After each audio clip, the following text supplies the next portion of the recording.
So, yeah, we moved out of Miami, had a Halloween party. Which, by the way, you girls looked magnificent, those dresses. So I had a big party, I wouldn't say too big, and then took off out of Miami to Islamorada.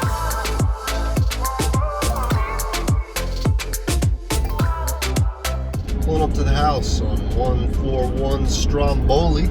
And the girls are all relaxing, Killian, the twins there, Aaron's there, running around getting the boat ready all day. About to pull up.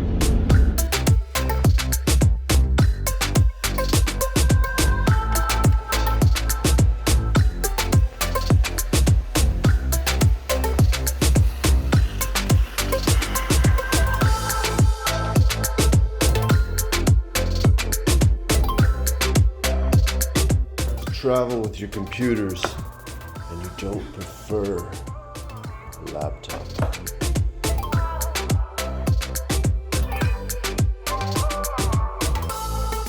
And we want to go where the fish are more plentiful, right? I mean, just the other day when I shot that wahoo, like that was the best high that I've had in a long time. Like that was the happiest I've been. And I want to go to where I can have more of those moments. So I think we're gonna end up in Key West, but Islamorada was definitely calling our name. I thought this house would be a great place for the twins to kind of cut their teeth on really doing some good spearfishing and getting a gun and kind of going through the same kind of process that I went through. Well, not exactly, but.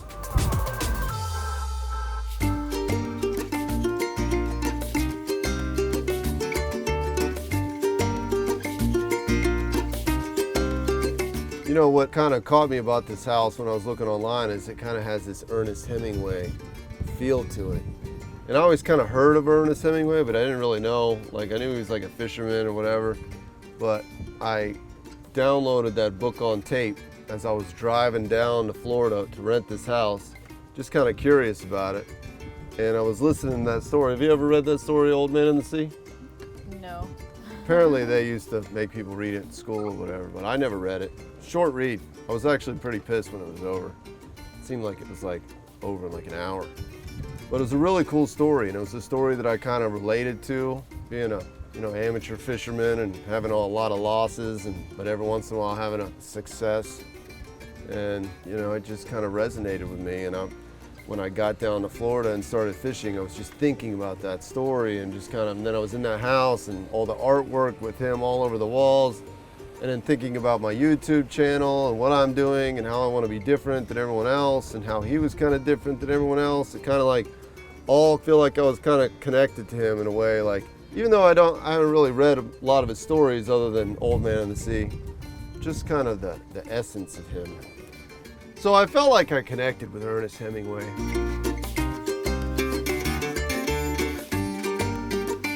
Before we came to Islamorada, we had a couple of days, just you and I, without the dogs. And we decided to stop into Key West, spend a couple of days there, and we visited the Ernest Hemmingway Museum, or house. That was pretty interesting.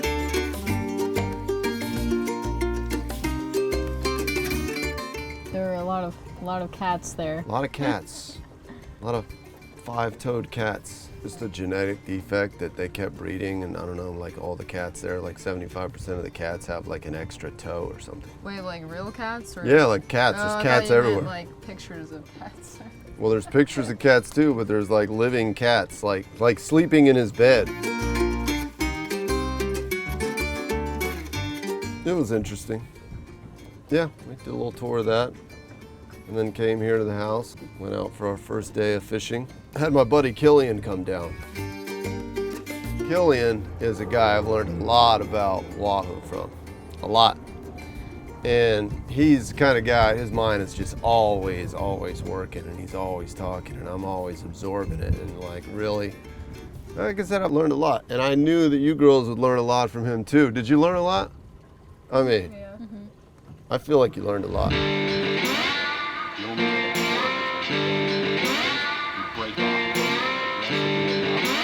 I mean, we were like cramming it down your throat the first night in the jacuzzi. So when you're looking at who's, like hunting wahoos is all your eyes. You can't use your feet, you gotta use your eyes. If you can not like whip this way, but just like chill out, turn your eyes like 2 seconds and see that like they're literally about 5 feet apart each. You can't go like if you move the gun on another target, you're just screwed. The real legend is the fish out here at this lake. Secret spot, Lake X, that we're going to. There's a famous wahoo that's been spotted. We've seen him. We actually shot one of his brethren, but his name is Hook Nose. That was quite interesting. I just go like this one time and I wiggle the back end of the gun like that, and it just makes the tip whoosh, and that little whoosh pops them up. They throw up their dorsal fin and they're ready to burst ass. But right as they do that, you just...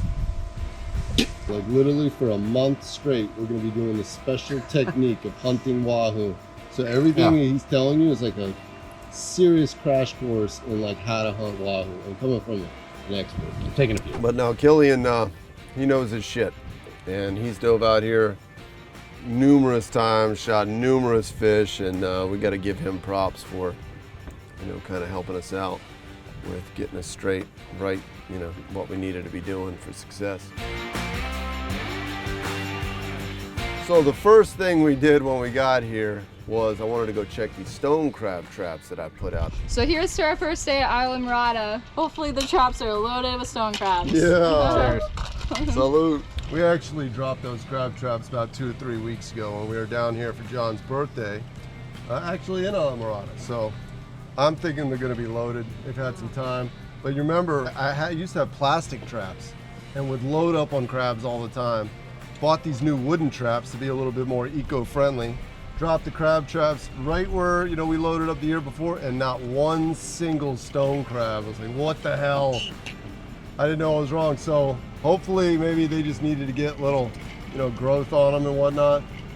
And we'll see. But we could end up getting skunked again. So we put some pig's feed and wrapped them all up, and we stuck them down here in Islamorada when we were down here for John's birthday.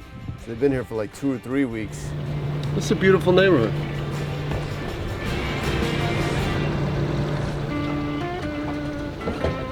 Here we go, Johnny.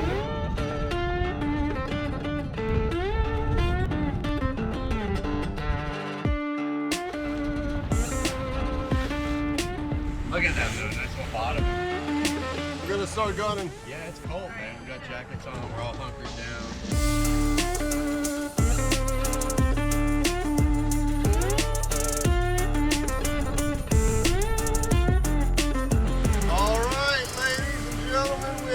First crab pot coming right up on our front. Okay, here we go.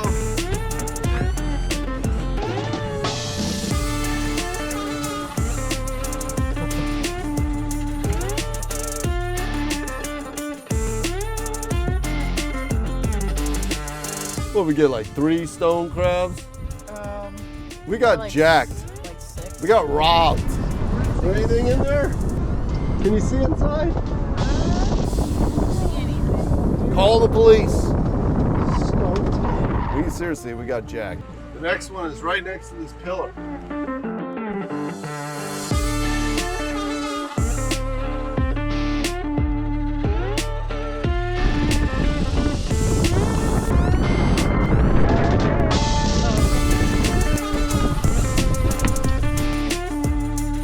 Basically, a couple of our traps got stolen. A couple of them, you can tell people went in there and took them out. A couple of them had some small lobsters. Let's go check this one over here that looks kind of like mine. That's gonna really mess me up if we go over here and that's my trap. Like, how did it move so far? Because a couple of the traps were not even right on the spot where we dropped it. They were like 100 yards past. Like somebody picked it up, put it on their bow, were messing with it, and then dropped it back in. That's definitely my trap.